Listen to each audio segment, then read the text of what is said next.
What's up, boys? So, he who lives trusting dies betrayed. Alright, so this is a continuation of the short video that is also posted in my one of my other playlists. So, this is going to be a little bit longer one where I'm going to be talking in depth and where I'm going to, maybe even entertain a little bit of tangents. Alright, so what is trust? Or else, what do most people think about when we say trust? Okay, you can give it different types of adjectives and different types of descriptions, but what it boils down to are just two ideas in my mind, and one is about contracts and the other is about uh, respect. Okay, and in both cases, which is the general case, in both cases it requires two parties to willingly or unwillingly participate in a mutually beneficial manner. Okay, so if for an example, you sit down on a chair and you just don't mind about it, you don't think if or if not you will fall from the chair, if not the chair will break down and the nuts and bolts will give out because you are a fat person. Okay, because you are a heavy person, because I am a heavy person, so don't take it personally. All right, so there, before you sit down, you see the chair and you know you're going to be sitting on that chair, and even though the chair is an inanimate object, even though it cannot feel or anything like that, but it too physically participates in the understanding that you have. All right, it is physically there, it is a chair made for you to sit. Okay, so it being there is, in a way, all right, it participating in a contract, and the contract is that you're going to sit down and that you trust it will not break. Okay, so the man who made the chair is not there for you to talk to and get like insurance for it, get verification for it. So your discussion, even though is completely inside your head, all right, uh, goes in a way, or else participates in a contract. Okay, and in this conversation what happens is the chair is supposed to hold you and you are supposed to sit on it, and given the understanding and experience you have prior to that uh, exchange, and since you've seen other people also exchange the same experience, you believe that the chair will uphold its part of the contract while you practice or else exercise your end of the contract, which is to sit. So you see a chair, you trust it will not break, you go and sit, and after a little while, you're confident it will not break. Right now, if you start rocking the chair or sitting in it or on it in an awkward way, then of course the chair might give out. But that's a different story. That's you altering the contract from your end, right? So as long as you and the chair adhere to the understanding, mutual understanding of the contract, which is the chair will hold you while you sit. Okay, so as long as this is upheld and maintained, no harm done. All right, no harm done. Okay, now in the occasion that the chair is malfunctioning, or else the chair is not fit to facilitate you to be able to be sitting on it, then that is the chair physically has nothing to do about it. Like, the chair can't talk, So obviously then the contract is misguided, it is not true. Okay, this is not truth, it is not true. Okay, it's not about truth or else it's about it not being true. Two different things, I'll explain later. So that is the contract part. This is the understanding that you have about inanimate objects.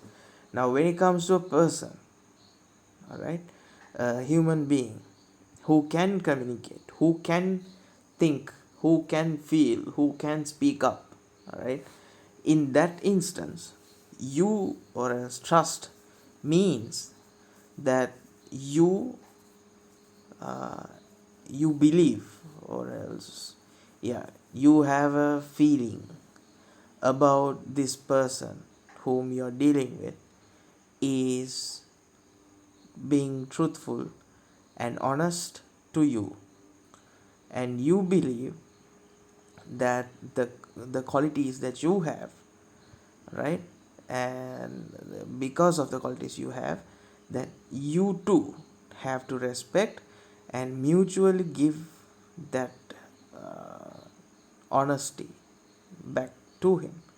So there also you can express it as a contract where both parties should upheld or else uphold, all right, to the 100% as they can. And also if you look at it in a way of how can you say, if you look at it in a way of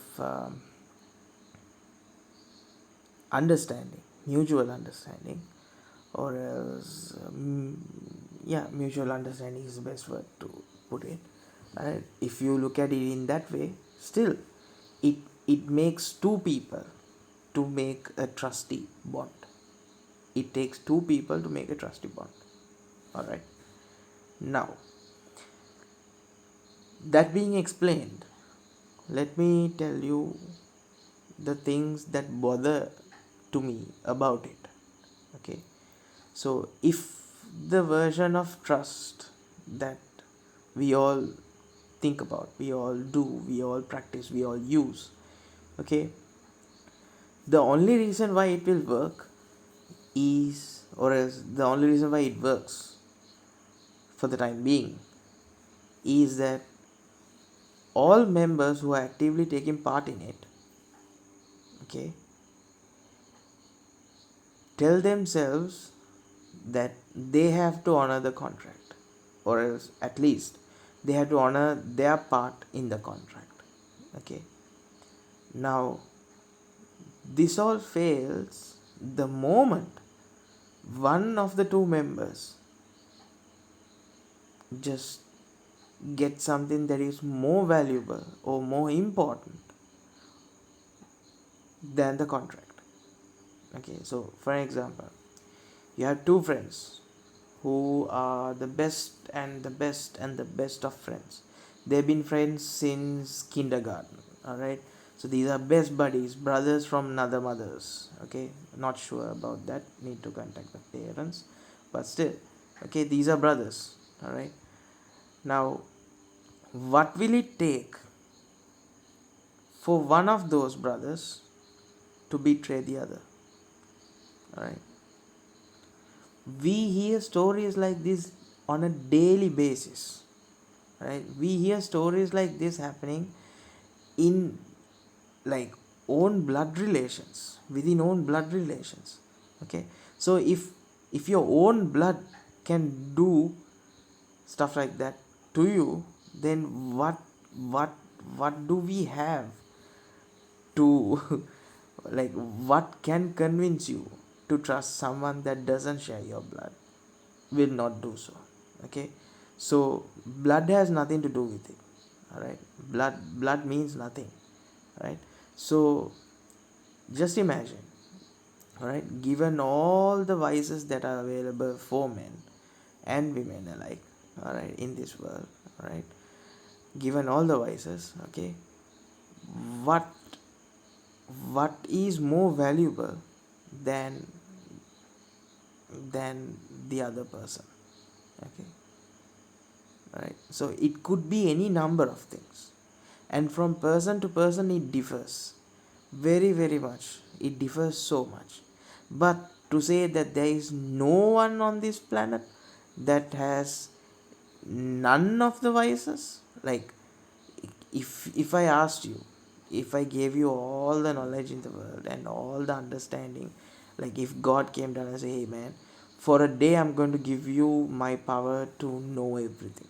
Okay, so that is about knowing everything, like every person's every thought you can see, right? If that was given to you just for one day, and you went through all the people that have lived, that is living, and that is about to live in the future, so people who are yet to be born also, okay, if you go through everything, all right, and if I ask you to pick one person, all right, who has no vices and who has relationships that he or she is not willing to put down for anything else, okay, you will not be able to find me at least one, okay, not even the most saints or most saintish of the saints, okay, the, the purest and the purest of the saints, the purest of the prophets, the purest of the yogis, the purest of the monks, okay, not even one is there who will find something that is, who will find nothing more important than a relationship, okay, you can't do that, because there are things that are more important to us, sometimes even than people itself, okay. So to say that there is nothing that can change the other person's loyalty to the contract of being trustworthy to you is a fucking lie, is a fucking stupid ass lie, alright, okay. So that's one reason, and the second reason is it takes two people, okay, it takes two or more people to maintain that version of trust, all right. I'll give you a different version, but for the time being, in order for that trust to work, in order for that version of trust to give any sort of result, okay, two or more people who are working together, who are in the same environment, who are in the same scenario, same predicament, okay, they have to share it, they all have to share it, and it should be worded the same also. If what they are expecting from you is different from what you're expecting from them, but both of you misunderstand and agree, then you can't call it trust, because the moment you require something to happen from the other party's side that is not mentioned in their version of the contract in their mind, okay, you think they are betraying you, and they think you're betraying them, but in actuality none of you have been betraying each other. You have been strictly working with your contracts, not knowing that the other person don't have those clauses, okay. So therefore it needs two or more individuals who all understand exactly what needs to happen, and who does not find anything more important than maintaining that understanding and that contract, okay. This has so many variables, so many pieces that move here and there, and so unpredictable that it is as good as just giving a word, okay. So this is the most weakest form of trust that you can have, and this is something that you should not do, okay. Just like this post suggests, right, he who lives trusting dies betrayed, okay. Now I'm going to explain to you what my version of trust is, okay. This is the version of trust that I have, that I have been using for more than I'd say more than yeah, I could say 15 years, right. I'm 25 right now, so more than 15 years of my life, this is the version of trust that I have been using, and I'm yet I am yet to be uh, betrayed. All right, and that is, okay, that is the trust you have with yourself, or as the confidence that you have in your understanding. Okay, let me explain. So there are two versions of trust. There is one version where it is about the contract or confidence that you have about another person, a person that is external from you. Okay, the contract or the confidence you have about a different person. Now, the other version of trust is the contract or confidence that you have about yourself and your understanding about the other person. Okay, so one is external while the other is internal. Okay, you can have both, but it is very rare in which you will find both in the same person, right? Most of the time we will lean towards one thing heavily, and that is the one that ruins us. So if anyone says, like, if I analyze day to day things, we do a combination of these.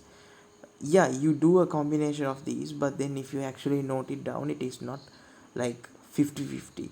It is not even 60-40. It is not even 70-30. Most of the time it is 80-20. Okay, and 80% of the time you're using one version, while 20% of the time you're using another version. And when considering all things that matter, okay, 100% of the time you use one version to do the most important tasks for yourself. And when you're doing that, you will know which type of a person you are, like which type of trusty person you are. Are you an external truster or are you an internal truster? Okay, so now based on that, if you're an external truster, then boy, you're getting betrayed left and right. Okay, but if you are an internal truster, if it is the trust that you have in your own two wings, that you are able to land and be in any branch regardless of its stage in life. Okay, then you don't need to fear anything, because there's nothing to be feared of. Okay, why is that? All right, let me explain. Okay, so when I work, or else when I have to interact with people, all right, first thing that I do is I study them. I talk. I'm a good talker. All right, I'm a good talker. So I let them talk. I also talk. I also give them all the details about me. Okay, in the sense, like, I'm not going to share my social security numbers or anything like that. But what I'm saying is, like, when it comes to chit chat, like, I make shit up. All right. Okay, I have the actual version of my life, and then I have a fake version of my life that I use for talking, that has a lot of good talking points, interesting points, where as soon as someone hears about it, they start talking and they want to talk with me. So it's really good for engagement. So I use that for small talk. Okay, so whenever I get a chance to talk to someone, whenever I have a reason to talk to someone, and it's always quid pro quo. It's always, you give me this, I get that. So transactional. I'm a very practical guy. So when I do this, all right, I put up a facade. I go, I talk about it, I tell them about stuff, and then boom, we are in a good conversation. We are in a very important conversation where one person, or in that case it's me, I'm lying through my teeth. All right, none of the shit that I'm saying can track my ass back. All right, now I'm saying all these things, and I'm being vague and all talky. Now this other person who's talking with me thinks I'm telling the truth and keeps on spilling his own tea. Right, now, drama for drama's sake, I don't give a fuck. I can't remember most of the shit because I have a goldfish memory. So it's all gone. It's all just bullshit talk. But then what that does is, it opens up my my eyes to see what sort of a person that person is. Now I keep on studying, and I make an internal image of that person. You can say that is my expectation of that person, right? Now to it I will add my critical thinking, my analysis, my experiences, previous experiences, and all these things I'll add, and I'll see how much of a trust or as how much of a confidence should I have about this person. All right. Now based on that confidence only I will start working, or I'll start you know trusting that person. Now what generally happens with anyone is that you initially start just talking to this person, and he seems good. All right, he seems good, he seems nice, and then from that point onwards, all right, you are in a path that is destined for you to end up trusting. Whereas when it comes to my version, okay, it is more of a position where you start up distrusting the person. You start up without any reason to trust the person, and you have nothing to give for that person. You have no reason to trust him, and then you have to actively analyze and find out things about this person in order for you to be confident enough to trust him. So this version is much safer, because it is more about how confident you are about the person, and how easy it is for you to analyze this person and read this person, that you will consider talking or thinking about them. All right. So this, I believe, is the best version that you can use. This, I believe, is the best version that gives you enough time to react and put up a guardrail, if that's how you want to do it. All right. It doesn't leave you in the dark, and it doesn't leave you in the open as well. All right. You are not exposed, and you are not too far. You're always in control. You're always in control. Very manipulative position, very strategic position to be in, right? And very tactile. Oh my god, very tactile. Okay, so this is my experience, and I believe that's how everybody should be. And I hope I have opened your eyes to something that you did not first see, really. All right, because another thing that you should remember is that I think I heard it from One Piece. Okay, and that is that uh, the worst thing a person can have, or else rather, it was said by Zoro, I believe. The worst thing that can happen to a swordsman is not getting defeated by a better swordsman. Right? It is not that. Right? It is having sword marks, or else slash marks, or else cut marks, or else stabbing marks on the back of you, of a swordsman. Okay, why? What does that mean? If you're a swordsman, and if you got defeated by a better skilled or more better version yet, right? Better swordsman. Okay, then both of you were fighting, both of you were facing each other, and most probably the finishing blow, or else the slicing cut, okay, is placed across your chest, or the stabbing is on your chest, on your stomach, or somewhere in the like somewhere front facing. Okay, somewhere front facing. But what if the mark is on your back? What does that mean? That means whoever made that mark, whoever gave you that mark, was a coward, and they did it from your behind. They did it from a place where you do not see.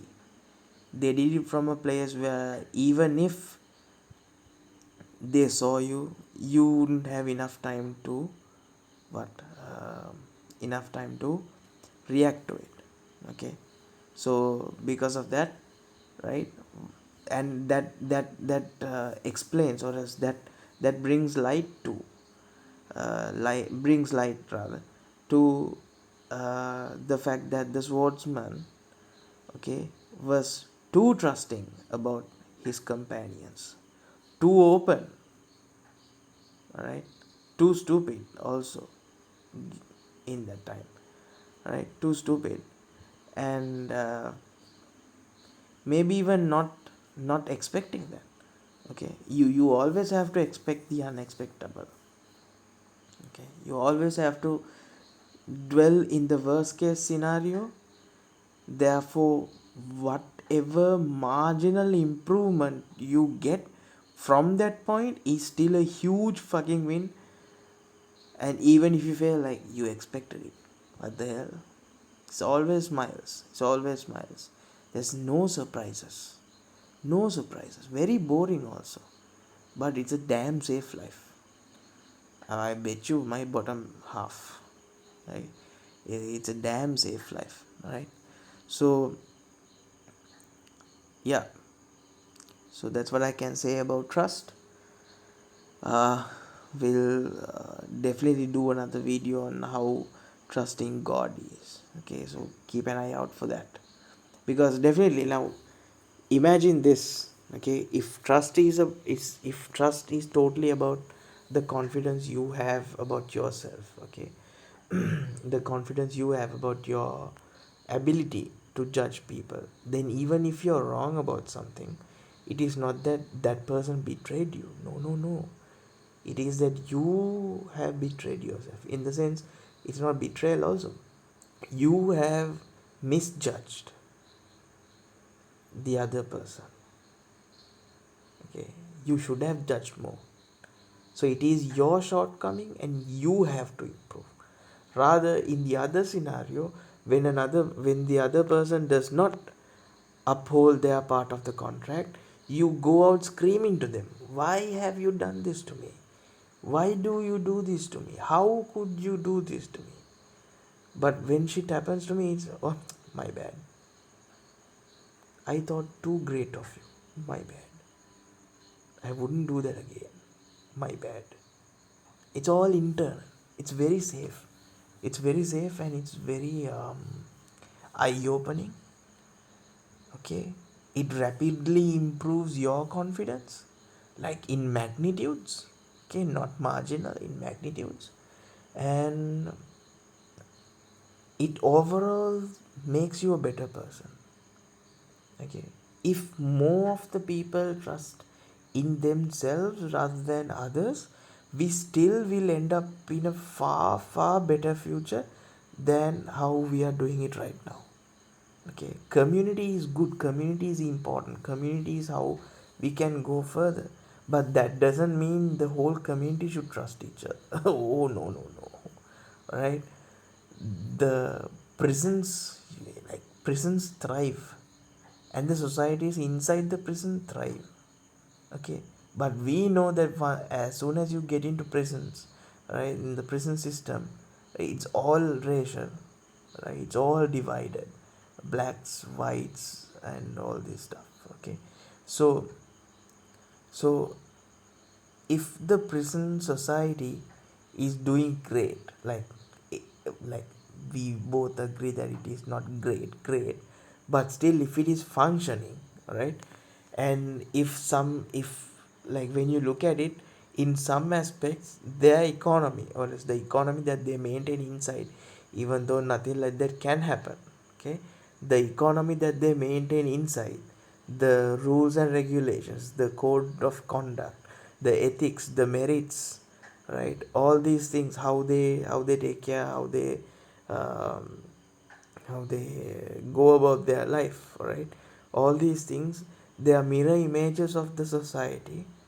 Right, but society is trying to hide most of the darker sides, uh, and put it under the rug, while the societies within the prison systems embrace it, right? They wear it on their shoulders, right? Now, in both scenarios, both societies are trying to function, and one society, which is the society that we live in, which is outside of the prison, is constantly trying to change and adapt, and uh, use all its resources, and trying to be the best version it can, all right, and struggling at it, and sometimes failing miserably.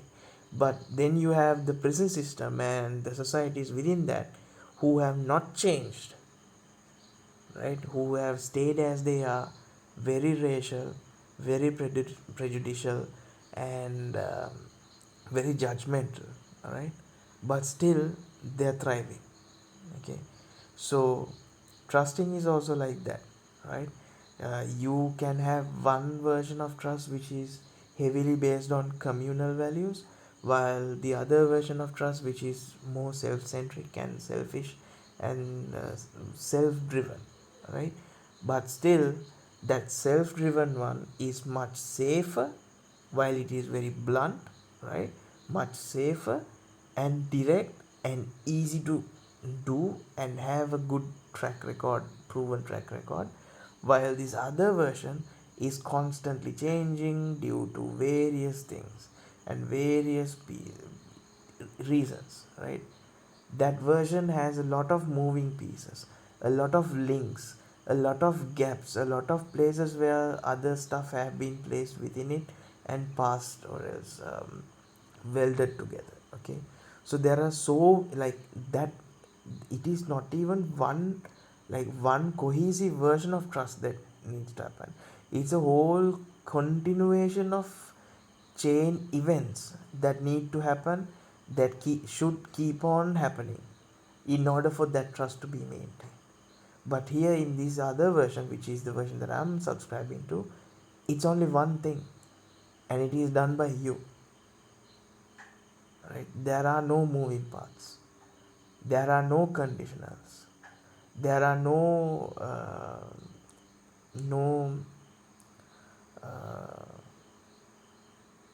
no weak links, okay, no weldings, no additional stuff, no references, nothing like that.